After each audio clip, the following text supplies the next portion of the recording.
parcel po na Monday and Tuesday pa po pipick upin.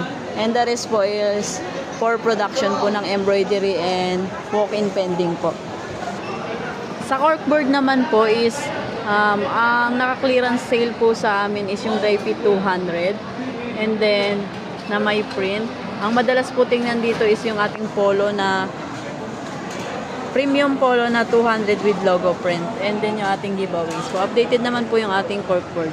And ito naman po yung mga giveaways na pinapamigay natin. Yung ballpen, nail cutter, sticky note, ballpen, case, and then yung ating TIT planner po. Sa Facebook page update naman po, sa ROM posting, halos lahat po is natapos na namin. Bali, meron na lang po kaming dalawa. Yung ROM 1100, tsaka ROM 103, 105. Yung dalawa po is for approval na lang po. Updated naman po yung aming Facebook page. Napalitan na po yung ating banner. Ayan po.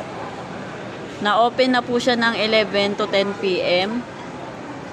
And then yung mga na-posting po namin is yung naka-pin post po is yung ating Mother's Day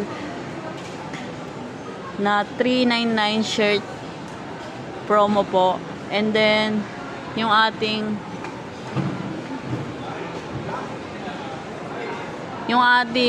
gift ideas wall na na-upload na din po. And then, yung ating ROM posting na this or that. Updated po yan.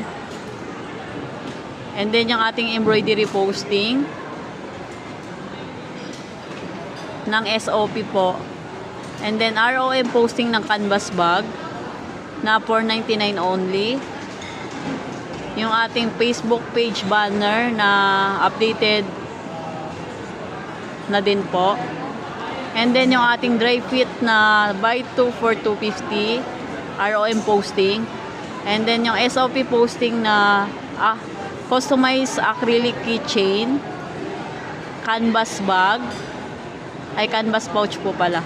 And then, yung ating naka-highlight po na dry fit premium for 200 only. And hinighlight din po natin yung ating same day delivery ng stainless tumbler. Special or combination polo shirt. Bali na reach naman po natin yung target ng posting for this week po. Sa quiz naman po sa team namin is wala pa kang nakapag-take ng lead time quiz tsaka jacket with hood. For take po kaming lahat. And then sa workshop po nakaschedule po si Jana ng basic graphic. And then si EJ po ng basic items.